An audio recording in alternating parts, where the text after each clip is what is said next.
What's up, everybody? Welcome back to the channel. As I showed you guys in the last video, we are just getting the cage and Chebella all welded up. Sorry about the squinting, the sun's in my eyes. Brandon's over here doing his thing on the cage.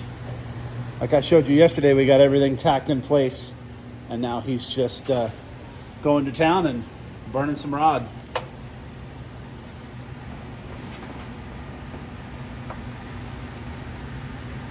Go ahead.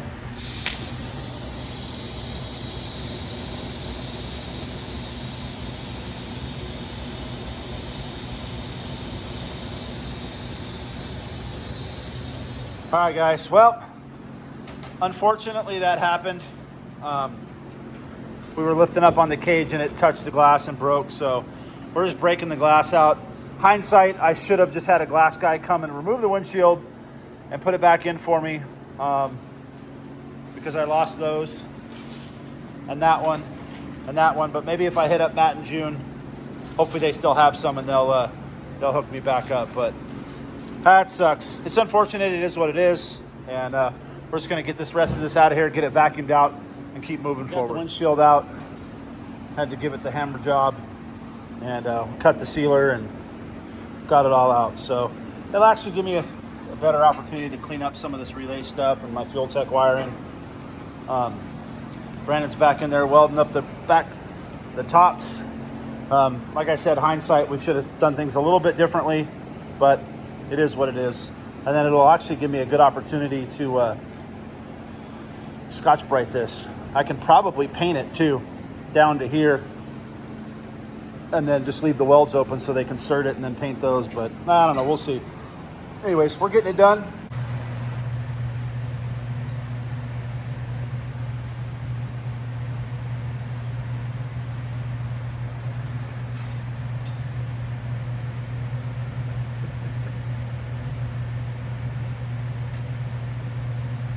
Go ahead.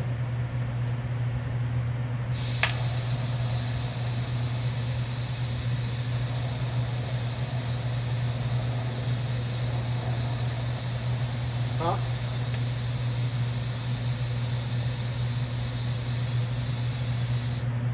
Okay, so like I showed you guys, Brandon was back. Got a whole bunch of this stuff TIG welded in a couple of hours. Got a lot of it laid in, and we got the bottom plates tacked in. We ended up having to MIG the plates. Taking those plates just took forever. So we got them all MIG'd in. Everything's kind of mocked up, and we got the upper bars TIG'd. And we are gonna move on to the lower bars and the back bars. With this cage, I selected the option for no interior because I don't run a headliner, which hindsight, doing Rocky Mountain Race Week, the sun beating on me all day, I should have a headliner up there that might insulate us a little better. But anyways, we are going to start working on the back bars. So I've got the plates and the tubes all cleaned up, got my fuel cell covered up. So the plates are going to go kind of in this area, and we'll tack the bar, or hold it in and tack it to the plate, and then we'll take the bar out and the plate out and weld the bar to the plate outside the car.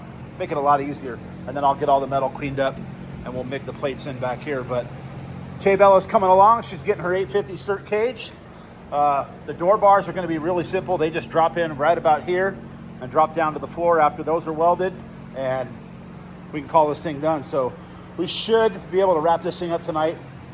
Brandon comes over when he gets off his regular welding job, gets her at about 5, stays till about 7. So next 2 hours, we should probably be able to get this thing all wrapped up and finished. Then we're going to move on to this, I think. A lot of you guys have been asking for a video about this car. I did a first drive video a while back, so maybe now that there's more interest in this car because you guys see it sitting in the background, I'll do something on it. It's this thing's crazy fast, boys. It's on like 22 pounds of boost. It makes some serious steam. But we might move on to putting a better cage in this car. Right now it's got a Loomis bolt-in. It's all chromoly. Got a harness bar in the back, but I don't know how certifiable this cage is. It's not welded, it's all bolted in. There are plates underneath the back and plates under the front. So I would imagine it's certifiable if we weld the plates. So that shouldn't be too hard. The only problem is this is a really cool, nice restored 67 bug. And I'd really hate to weld anything to these brand new floor pans. So I don't know, we'll see. And the door bars are removable, so which is kind of cool. So if I'm just cruising around the streets, I can unbolt the floor plate and unbolt the door bar here, and the door bars come off to make it easier to get in and out of the car. So I don't know. I'm gonna have to look in the rule book and see what it says about bolt-in plates. But I may do a video on this car shortly, give you guys a rundown on it, the specs, how I came to own this car, and what it's really all about. So yeah, you guys stick around for that. Just waiting on Brandon to show up and we'll get this thing welded. Go ahead.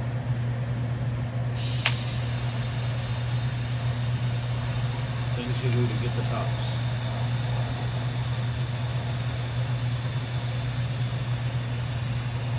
Huh?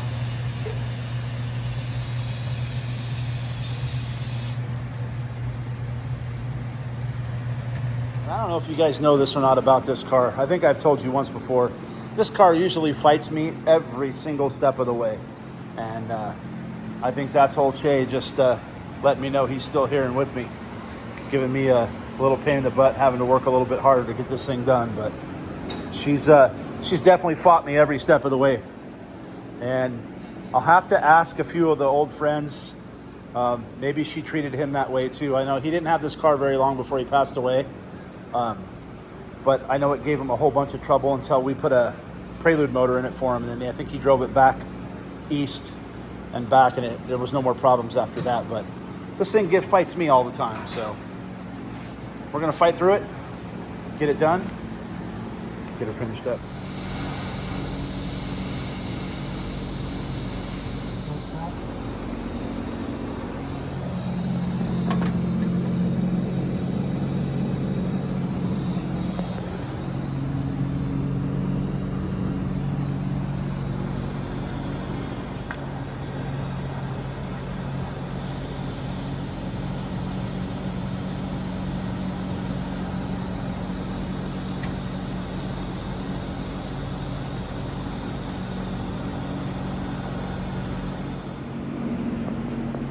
Go ahead.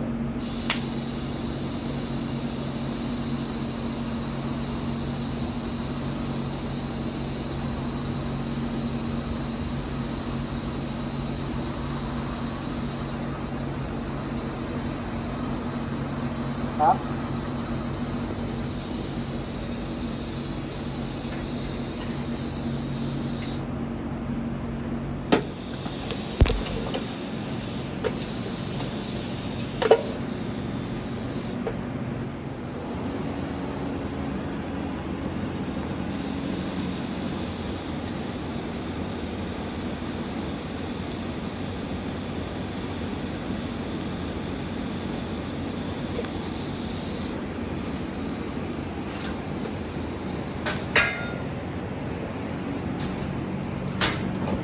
Sorry, the video guy came out. Oh.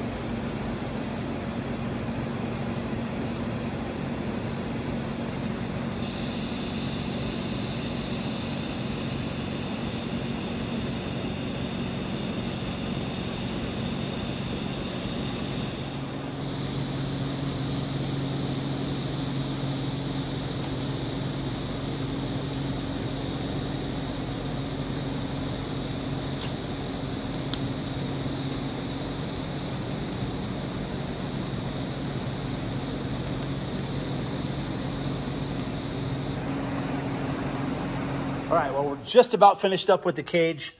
We got the back plate migged in. God, Brandon's so good at that. So anyways, guys, everything's just about finished up here. We ran into a little problem here. My fuel lines run right underneath here, so I'm going to pull the back bumper off tomorrow before we mig that plate in. And then he's got 2 more welds on the upper bars. And door bars are in. That's all finished. And then the last door bar needs to go in on that side, and then I can start putting the dash in. So I'm gonna work on all that tomorrow before he gets here. So all in all, we've been working on it you know, 4 nights, 2 hours each night.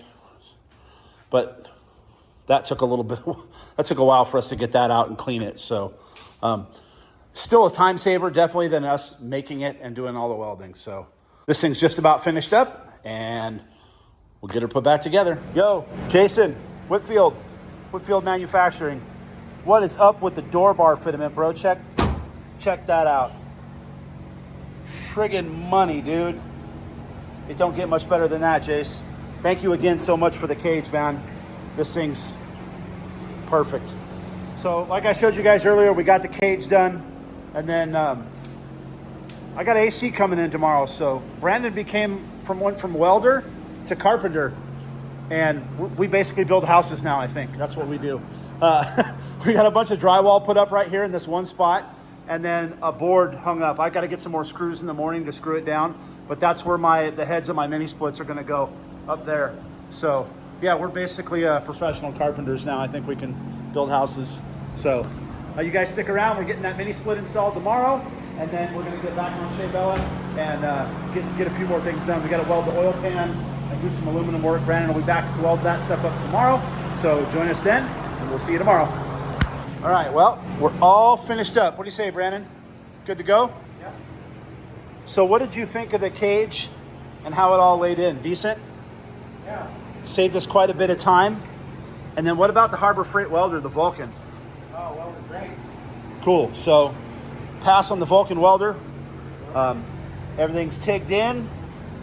And then I reached out to the NHRA certifier for my area, and it just so happens that he lives here in Mesa, Arizona. So he's going to come over Monday or Tuesday, and I'm going to go ahead and get this thing certed now while it's here in the shop. And then that way, as soon as I get that cert sticker, I can jump in here and paint it before we put the glass back in. So it's all, hopefully that all lines up fine. We should have no problem certifying this cage. I know these Whitfield cages get certified all the time. We've done it exactly how everybody else does. We use the right plates. Everything's TIG welded. Well, the plates are MIG'd, cage is TIG'd, and I'll clean all this up with a wire brush, clean it all out. But yeah, guys, cage is finished. I'm stoked on it, and no more warnings for going faster than 10.0. I can go all the way down to 850. The door bars, dude, just check it out. Fit, money.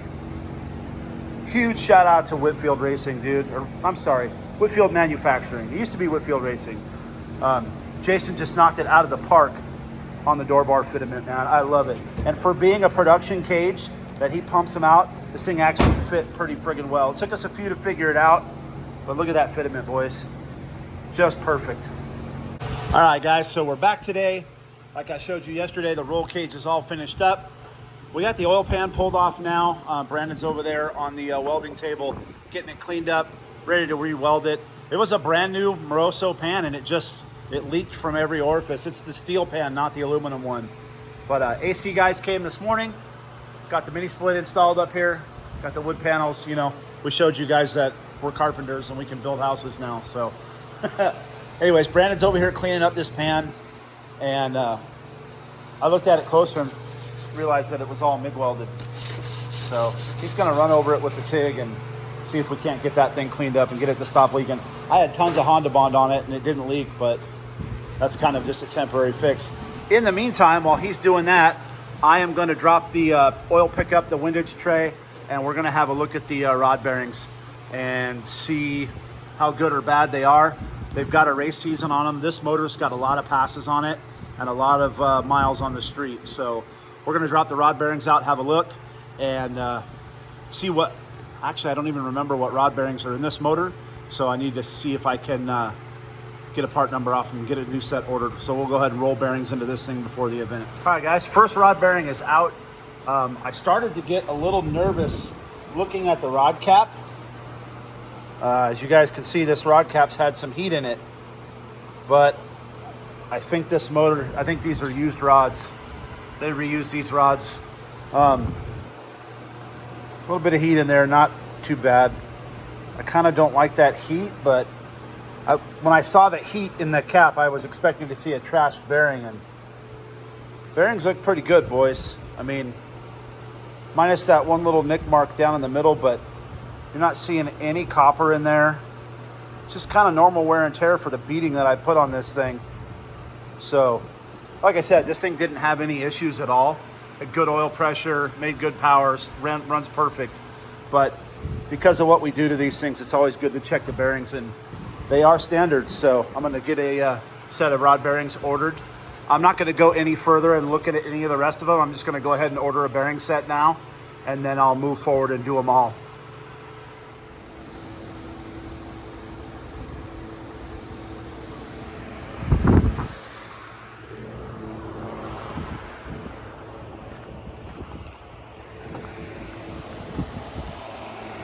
All right, guys, well, as you can see from that little clip, we are legal, boys. NHRA certified to 850. Thank you again to Jason from Whitfield Racing, man. Appreciate it. And then I haven't showed you guys this yet. This is my buddy's car. I met these guys when I first moved out to Arizona. They actually went the same route. They went with a Whitfield cage. They put in door bars that slide in and out so they can get in and out. EF with a Whitfield.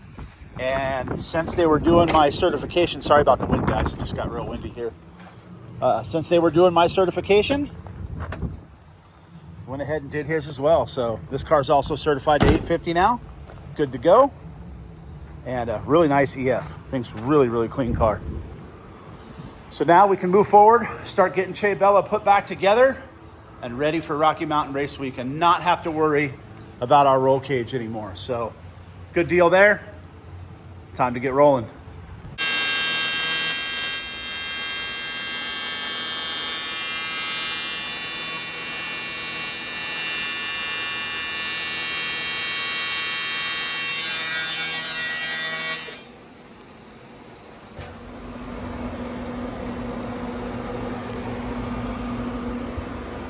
All right, so now we're getting the catch pan fixed where I had to cut it to clear for the transfer case clearance and for the oil pan clearance on this side. So I cut it a while back, just made some plates, and Brandon shot back over here today and knocking it out for me. All right, guys, so as you saw, we got paid a visit from the NHRA tech inspector, came out to the house. Chassis is certified to 850. So Chebella is ready to go fast. I'm gonna put the dash back in. Brandon just finished welding up the catch pan for me that I had modified. I've got to remount my water tanks somewhere. I may just put it up high back here for now. We're talking about building another tank that encompasses the roll cage bars there. So guys, that's gonna do it. So as always, thank you guys so much for watching. Make sure you give us a like and a subscribe, and we will see you at the drag strip.